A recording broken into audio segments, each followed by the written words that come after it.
여러분 반갑습니다. 이번 영상은 삼성전자의 퐁퐁남이 되는 일반적인 가정에 대해서 한번 이야기해 보겠습니다. 삼성전자가 직원수가 많잖아요.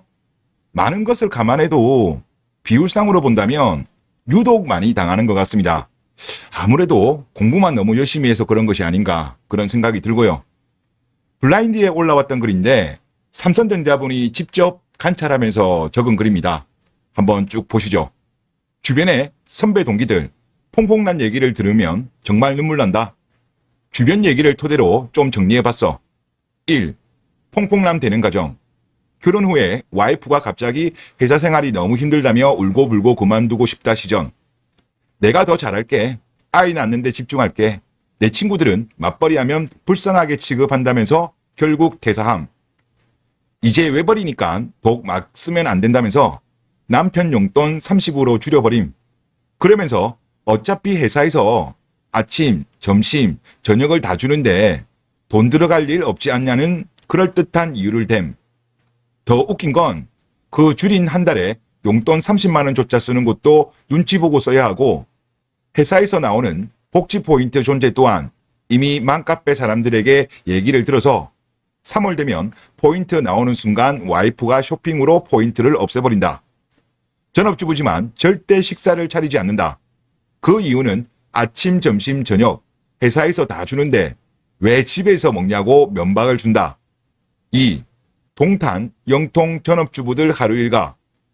아침 7시에 남편인 조용히 일어나서 씻고 아이 있는 집은 아이 깨워서 챙긴다. 와이프는 늘어지게 자는 중.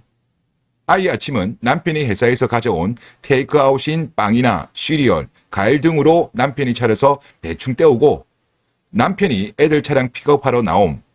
동탄에서는 엄마가 픽업 나오는 것에 대해 맘카페에서도 엄청 말이 많은 상황. 남녀차별이라는 얘기부터 남편이 출근하면서 애도 같이 픽업하는 것이 효율적이지 않냐는 얘기 등 하여튼 이때까지도 와이프는 늘어지게 잠. 남편 회사 가고 애들 어린이집이나 학교를 보낸 이유. 9시 반, 10시에 일어난다. 아침에 맘카페를 접속해서 남편욕, 시댁욕 써있는 글을 보면서 공감하며 인스타를 보면서 내 인생은 저런 남편 못 만나서 불쌍하다고 한탄한다. 11시 반이 되면 슬슬 옷 차려입고 맘카페 회원 아니면 조리원 동기, 애들 친구 엄마 등과 함께 카페에서 브런치 약속을 잡는다. 11시 반부터 1시 반 정도까지 브런치를 먹으며 남편욕, 시댁욕, 삼성 PS 얼마 나오는지 등 정보 교류를 한다. 학교 다니는 아이는 이때쯤 귀가하는데 귀가하자마자 애들 학원 뺑뺑이 보내고 본인은 쇼핑 가면서 가사 도우미 불러서 집안일을 시킨다. 돈은 남편 돈. 6시 남편 퇴근할 때가 되면 갑자기 바쁜 척 싱크대를 닦는 척 하든가 걸레질 하는 척 하면서 본인이 청소하느냐고 너무 힘들었다. 아이가 학원에서 오면 남편이 보라고 한다. 아이 저녁은 남편이 점심도 안 먹고 테이크아웃으로 해온 도시락 혹은 사내 반찬 가게에서 남편이 사온 반찬으로 알아서 해 먹이라. 그러면서 본인 집안에만 있어 너무 힘들다고 운동하고 오겠다고 나간다. 공원이 아닌 카페로 가서 맘카페 회원, 동네 친구와 수다 떨다 8시쯤에 집에 들어가서 누구네 집은 하와이로 2주 놀러 갔다 왔더라. 누구네 남편은 PS 못하는데도 동탄 롯데에 가서 델보텍을 사줬다는 등 30만 원도 잘 못 쓰는 남편 입장에서 미치고 발작 뛰는 소리를 시전하고 싸운다. 밤 12시까지 맘카페에 오늘 남편에게 집안일 한다고 무시당한다. 백 하나 정도도 못 사주는 남편 욕하면서 신세 한탄을 한다. 이런 식으로 하루 일과를 보내고 있다고 합니다. 그리고 퐁퐁남이 유독 대기업 다니는 남자들이 많은 이유와 관련해가지고 분석한 글입니다. 보통 여자들이 찾는 돈 많은 남자. 첫 번째 케이스. 부모 유산을 낀 경우. 엄마 쪽 입김이 작용하기 때문에 결혼할 여자를 고를 때 제대로 개념이 안 처박혀 있으면 엄마 쪽에서 바로 컷한다. 남자를 설득하면 된다고? 노노. 재산 물려받는 애들은 부모 말을 거역 못한다. 두 번째 케이스. 자수성가형 부자. 이 경우는 사업하는 형들이 대부분이다. 이런 경우는 보통 자기 주장도 강하고 또 그래야 사업에서 성공 가능하기 때문에 여자한테는 절대로 져주지 않는다. 그렇기 때문에 퐁퐁남 중에서 흑수저 대기업, 전문직 남자들이 그렇게 많은 거다.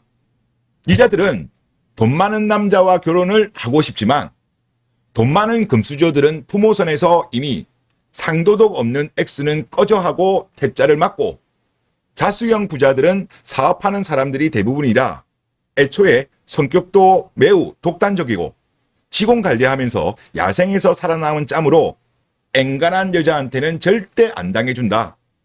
그래서 사치 충족 못 시켜주는 존나게 애매한 흑수저 대기업 남자를 만나서 취집을 하는데 당연히 이들의 눈높이, 소비 성향은 높기 때문에 만족을 못 시켜주겠죠.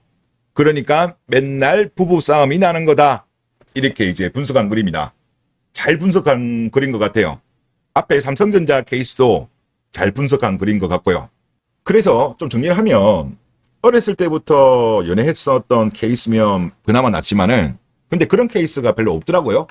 아무래도 공부를 하다 보니까 연애 같은 거를 많이들 포기해서 그런 것 같더라고요. 그리고 보통 이제 취업하고 자리 잡고 어느 정도 돈 모으면 30초, 30 중반에 결혼할 생각들을 많이 하시던데 스탑널크한테 당할 가능성이 매우 높습니다. 즉 사랑 없는 결혼이죠. 사랑 없는 결혼. 그리고 그나마 이거를 좀 줄일 수 있는 게 동지론입니다. 물론 동지론을 한다고 무조건 피한다는 건 아니지만 확률은 그나마 줄일 수 있다고 봐요. 물론 저도 이게 베스트 방법이라고 생각되지는 않습니다. 꼭 국내혼을 고집하는 분들이라면 그나마 그게 차선책이라고 저는 생각되는 거거든요. 그래서 그동안 열심히 공부한 노력이 여자 한 명 잘못 만나면 물거품이 돼요.